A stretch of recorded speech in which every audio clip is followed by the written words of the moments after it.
पवारच्या राष्ट्रीय कार्याध्यक्षा संसद महारत्न आदरणीय खासदार सुप्रियाताई सुळे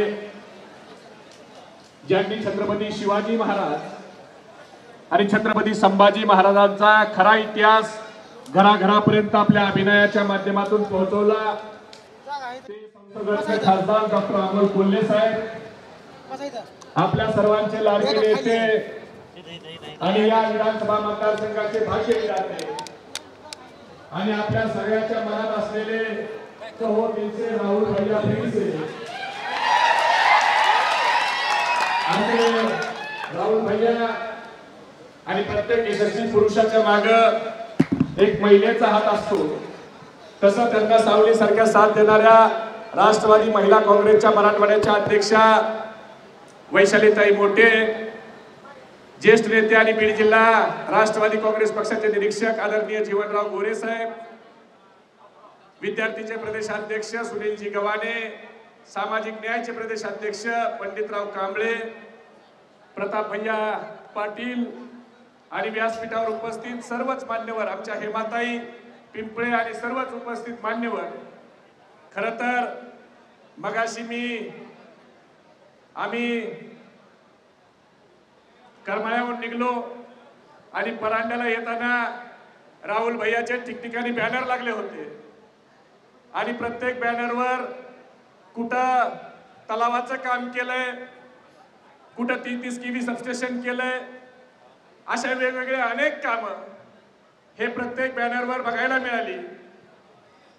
आणि समोरच्या पार्टीच्या बॅनर मात्र बघितली, त्या बॅनरवर दाखवण्यासारखं काय हे माझ्या मनात प्रश्न आला. खरं तर त्यांनी बॅनरवर काहीच दाखवलं नाही, पण त्यांना दाखवण्यासारखं होतं. निदान एखादा खेकड्याचा फोटो तरी त्यांनी बॅनरवर लावला.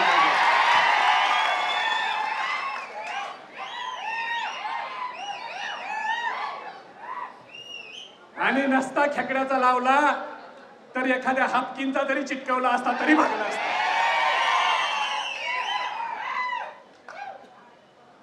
काय खूप परांडा वाशीवाल्यांनो, काय तुम्हाला 2019 ला अवघसा आठवली?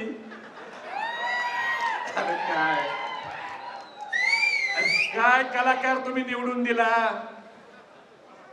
ज्याला खेकड्याने धरण फोडलं हे अभिमानाने सांगतोय.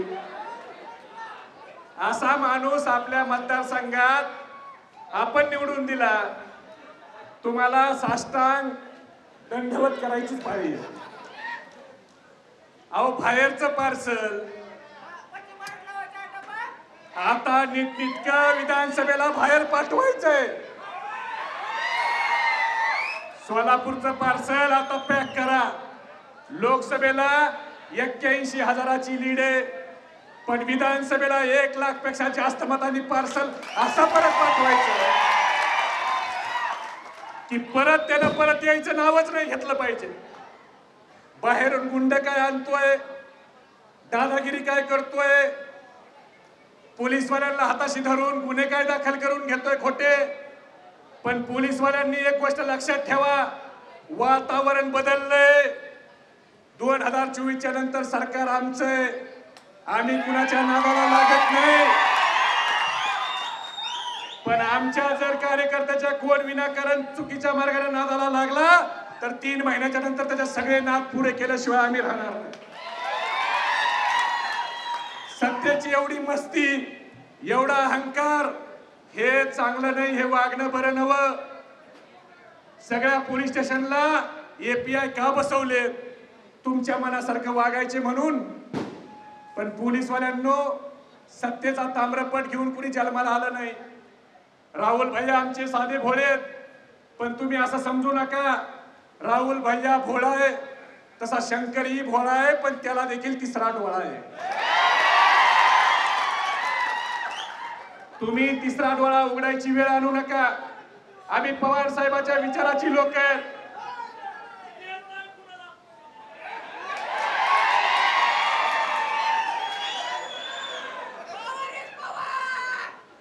Pawar is power. यस, हे लक्षात ठेवा, पवार इज पॉवर. म्हणून आम्हाला जास्त काय खोलात शिरायला लावू नका. आमच्या लोकांना त्रास दिला आणि आम्ही खोलात शिरलो तर अवघड होत असते, पण आपल्याला भेलची गरज नाही. पैशाचा पाऊस पडला. खरं तर अमोलदादा या मतदारसंघानं ऐतिहासिक लीड दिली. 81,000ची लीड मंत्र्याच्या विधानसभा मतदारसंघात राहुल भैया आणि महाविकास आघाडीमध्ये 72 सगळ्या कार्यकर्त्यांनी दिली. राहुल भैया तुमचं कौतुक करावं तेवढं थोडं आहे. वैशालीताईचं तुमचं खरं तर 2019लाच तुम्ही लई चूक केली हो.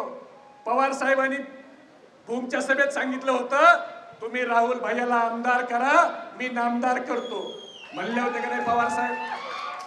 पण तुम्ही चांद चुकविला का हो?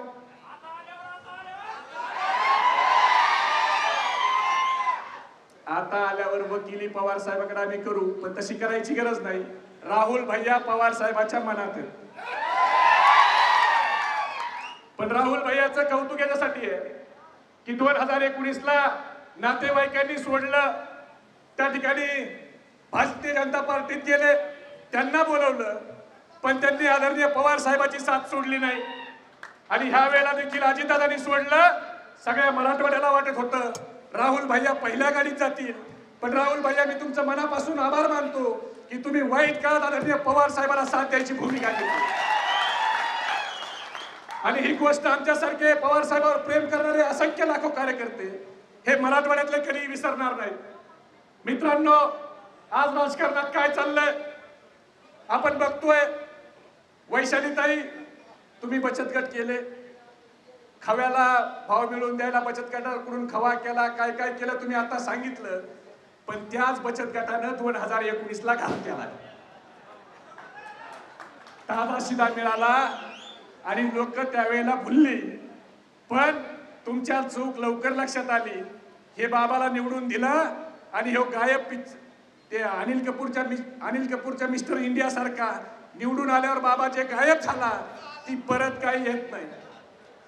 पण याला कायमस्वरूपीच आपल्याला गायब करायचंय.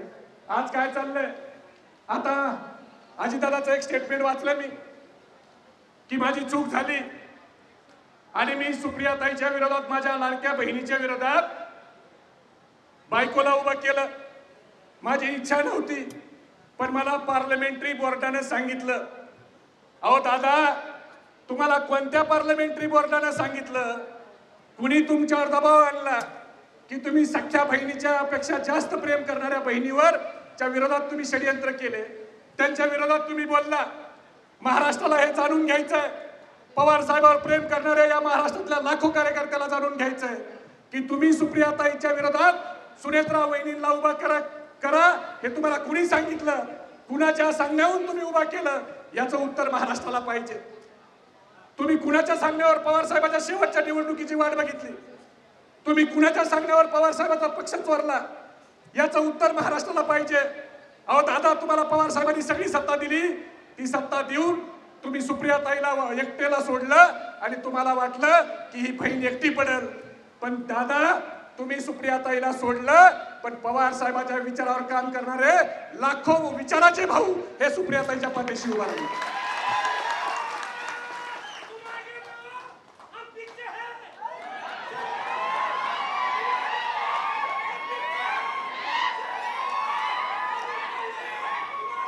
सगळे सगळे सगळे सगळे आगे बढ़लेत, सगळे आगे बढ़लेत. आता फक्त राहुल भैयाला आगे बढ़वा, बाकी सगळे आगे. पण नेमकं अरे हो हो, तुझ्या भावना पोहोचले.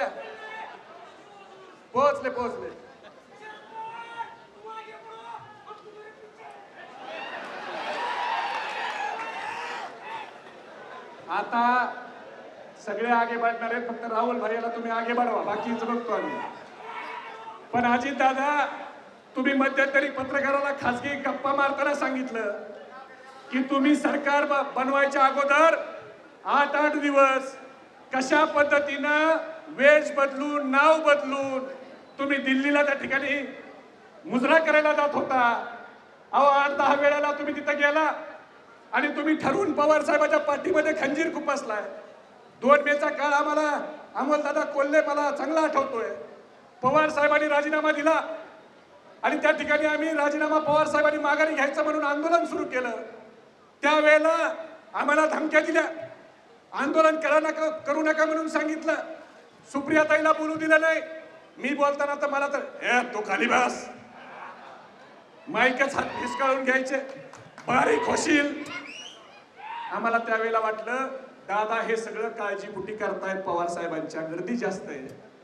पण आता दादा तुमच्या कृतीतून आम्हाला कळलं की तुम्हाला पवार साहेबाला रिटायर करून पवार साहेबाचा पक्ष त्या मोदी शहाच्या दावणीला बांधायचा होता। तुमच्या मनात चांगलं नव्हतं, तुम्ही गुलाबी जॅकेट घातलं नाही, तुम्ही गुलाबी जॅकेट हे दिल्लीवाल्याच्या गुलाबीचं जॅकेट घातलंय। आज पवार साहेबांनी तुम्हाला सगळं दिलेलं असताना तुम्ही पवार साहेबाला फसवलं आणि आज तुम्हाला चुकीचा तुमचा पश्चाताप जर होत असेल तर महाराष्ट्राला सांगा एकदा, कुणाच्या सांगण्यावर सुप्रियाताईच्या विरोधात तुम्ही सुनेत्राताईच्या उमेदवारी त्या ठिकाणी भरली हे महाराष्ट्राला कळलं पाहिजे। रायगडवाल्यांनी तुम्हाला सांगितलं उभा करा का बीडवाला म्हणला का भंडारा गोंदियावाला म्हणला का ते गुजरातचे रंगाबिल्ला म्हणले हे महाराष्ट्राला एकदा सांगा। महाराष्ट्राला हे ऐकायचंय। अहो पवार साहेबांसोबत अमोलदादा कोल्हे राहिले, काय म्हणाले तुम्ही अमोलदादा कोल्हेला? बघतोच कसा निवडून येतो बघा, वर बघा, गडी आमचा हिरोच आहे, आले निवडून। पण दादा तुम्ही अमोल दादा कोल्हे कसा निवडून येतो हे बघतो म्हणण्यापेक्षा तुम्ही जर म्हणाला असतात की माझ्या पुणे जिल्ह्यातला वेदांता फॉक्सकॉनचा प्रकल्प तू कसा गुजरातला नेतो तर आम्हाला जास्त आनंद झाला असता। कारण त्या पुणे जिल्ह्यातल्या वेदांता फॉक्सकॉनच्या प्रकल्पाच्या माध्यमातून आमच्या महाराष्ट्रामध्ये 1,58,000 कोटीची गुंतवणूक येणार होती। आमच्या महाराष्ट्रातल्या 2 लाख युवकांना नोकरी मिळणार होती। तो प्रकल्प तुम्ही उचलला गुजरातला घेऊन गेले। टाटा एअरबसचा प्रकल्प उचलला गुजरातला घेऊन गेले। सॅफ्रॉनचा प्रकल्प उचलला गुजरातला घेऊन गेले। हिऱ्याचा व्यापार गुजरातला, रिझर्व्ह बँकेचा ऑफिस गुजरातला, सिंधुदुर्गचा पाणबुडीचा प्रकल्प गुजरातला, काल परवा महेंद्राचा त्या ठिकाणी 25,000 कोटीचा प्रकल्प नाशिकचा इलेक्ट्रिक कारचा ते देखील गुजरातला चाललाय। अरे मग सगळं जर गुजरातला घेऊन जाणार असाल तर महाराष्ट्रामध्ये मत मागायचा तुम्हाला नैतिक अधिकार नाही। मत मागायला देखील या महाराष्ट्राची स्वाभिमानी जनता तुम्हाला गुजरातला पाठवल्याशिवाय राहणार नाही, लक्षात ठेवा। काय चाललंय? तुम्ही गुजरातला सोन्याची लंका करा, आमचं काही म्हणणं नाही। अमोलदादा हा आपल्यासाठी राजकारणाचा विषय नाही, पण गुजरातला उद्योगाचा पेटारा आणि माझ्या महाराष्ट्राच्या युवकाच्या हातात बेरोजगारीचा कटोरा। आज मागच्या 1.5 वर्षात जेव्हापासून एक गद्दार सरकार सत्तेवर आलंय तेव्हापासून आपल्या महाराष्ट्रातले 5,98,000 युवकांना नोकरी मिळणारे प्रकल्प हे 17 प्रकल्प बाहेरच्या राज्यात गेले। त्या 5,98,000 घराची चूल पेटणार होती, त्या चुलीमध्ये पाणी ओतण्याचं पाप तुम्ही केलंय। आणि आज तुम्हाला काय अधिकार आहे महाराष्ट्रामध्ये मत मागायचा? तुम्हाला काय अधिकार आहे? म्हणून मित्रांनो, यांनी जे तोडाफोडीचं राजकारण केलंय, यांनी जे पक्ष चोरायचं राजकारण केलंय, आदरणीय पवार साहेबांचा पक्ष चोरला, स्वर्गीय बाळासाहेब ठाकरे साहेबांचा पक्ष चोरला, यांना आपल्याला धडा शिकवायचा आहे। आता यांनी सुरू केलं, मराठा ओबीसी वाद लावला, फायदा झाला नाही। आता यांनी हिंदू मुस्लिम वाद लावायला सुरुवात केली। एक ते कोकणातलं ते 4 आणे 1.5 फुटाचं ते अमोलदादा म्हणतंय की मनोज जरांगे पाटील हे आधुनिक बॅरिस्टर चिन्ह आहे। ठीक आहे, मनोज जरांगे पाटलाची मागणी आहे आरक्षणाची, ते द्यायचं का नाही ते सर्वस्वी अधिकार मायबाप जनतेचा आहे, सरकारचा आहे। सरकारने ते ठरवावं आरक्षण द्यावं का नाही। पण एखाद्या समाजाचं आंदोलन करणाऱ्या सामाजिक कार्यकर्त्याला तुम्ही जर बॅरिस्टर चिन्हासोबत त्यांची तुलना करत असाल तर याचा काय अर्थ आहे? काय तर म्हणले त्यांच्या आरक्षणाचा आंदोलनाचा मुसलमानांना फायदा झाला, आणि जर मुसलमानांना फायदा झाला तर त्यात बिघडलं काय? कारण जरांगे पाटलाचं हिंदुत्व हे छत्रपती शिवाजी महाराजांचं हिंदुत्व आहे, जे 11 पगड जातीला घेऊन चालणारं हिंदुत्व आहे। पण ह्या 1.5 फुटाचं हिंदुत्व, याच्या उंची एवढा त्याचा मेंदू आहे। याचं हिंदुत्व हे अनाजी पंत आणि रघुनाथ कृष्णाजी भास्कर कुलकर्णीचं हिंदुत्व आहे। याचं हिंदुत्व हे छत्रपती शिवाजी महाराजांचं हिंदुत्व नाही। हा जो आहे याच्या तोंडाचे शब्द आहेत, तोंड जरी ह्या 1.5 फुटाचं असलं 4 आण्याचं तर याच्यामध्ये त्या ठिकाणी याचं तोंड जरी याचं असलं तर शब्द मात्र देवेंद्र फडणवीसाची हे शब्द बोलतोय। आज महाराष्ट्रामध्ये नाचवायचं काम चाललंय. तुम्हाला काय हिंदू मुस्लिमची दंगल काढवायची? तुम्ही विशालगडाला तो प्रयत्न केला, गजापूरच्या मस्जिदीवर त्या ठिकाणी दगडफेक झाली. मला अभिमान आहे की ज्या वेळेला विशालगडमध्ये घटना घडली गजापूरला, त्या घटनेचा सगळ्यात अगोदर येऊन निषेध जर कुणी केला असेल तर तो तुमचे आमचे नेते आदरणीय शरद पवार साहेबांनी केला. पवार साहेबांची भूमिका आहे सगळ्या जाती धर्माला सोबत घेऊन जायची.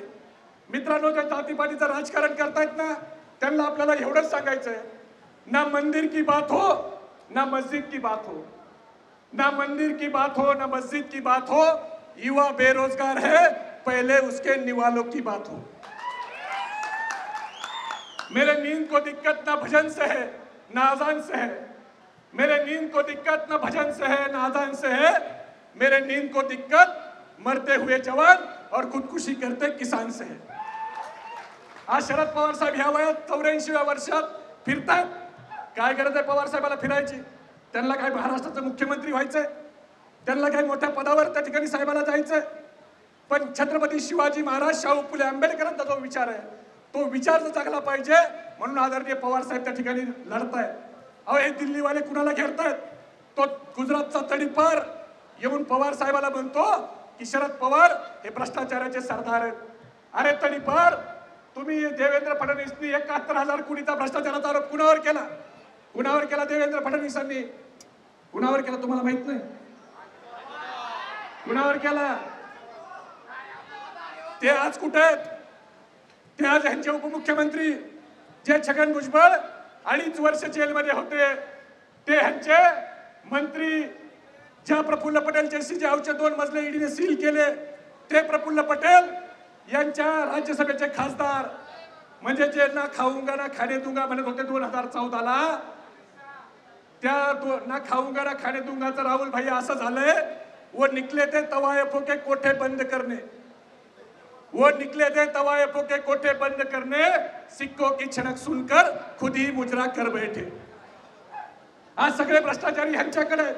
म्हणून मित्रांनो, आपल्याला अमोल दादांचं, राहुल भैयाचं आणि आदरणीय ताईंचं ऐकायचंय. मी जास्तीचं बोलणार नाही, पण आपण एक गोष्ट लक्षात ठेवा, ह्या खेकड्याचं पार्सल परत झाडी डोंगर हॉटेल बघायला पाठवायचं आणि परत इथून राहुल भैयाच्या पाठीमाग आपल्याला त्या ठिकाणी ताकद उभी करायची आहे. आणि हे करत असताना आपल्या सगळ्याला पैशाचा आमिष येईल, ताकदीचा वापर होईल. आमचा बिक्कट सांगत असतो काही ना काही पोलिसाचं त्याच्या मागे चालूच असते, प्रशांतच्या मागे चालूच असते. पण मी जे जे आमच्या कार्यकर्त्याला त्रास देत आहेत त्या सगळ्या अधिकाऱ्याला इथून सांगतो, कुछ देर की खामोशी है फिर शोर आएगा. अरे गद्दारो, तुम्हारा तो सिर्फ वक्त आया है, हमारा दौर आएगा. त्यामुळे आता इथून पुढे आमच्या कार्यकर्त्याच्या कुणी नादाला लागू नका. आणि सुप्रियाताई आणि अमोल दादाला सांगा, हे पार्सल खेकड्याचं तुम्ही परत पाठवणार आहेत का? एवढा कमी आवाज इकडची आपलीच आहेत का? इकडून आवाज निघालाय ना, पाठवणार आहेत का? ते खेकड्याच्या कानठाळ्या बसल्या पाहिजे असा आवाज आला पाहिजे. पाठवणार का? मग मी घोषणा देतो, हात वर करून घोषणा द्या. आपला हात वर असताना शेजाऱ्याकडे लक्ष ठेवा. ज्याचा हात खाली आहे समजून घ्या विरोधी पार्टीचा खबऱ्या आपलं काय चाललंय ऐकायला. छत्रपती शिवाजी महाराज की तुमचं आमचं नातं काय? शरद पवार साहब तुम आगे बढ़ो, अरे देश का नेता कैसा हो? सुप्रिया ताई तुम आगे बढ़ो, जयंत पाटिल साहब तुम आगे बढ़ो, अमोल दादा तुम आगे बढ़ो. कहो दिल से, कहो दिल से. धन्यवाद. जय हिंद, जय महाराष्ट्र, जय राष्ट्र.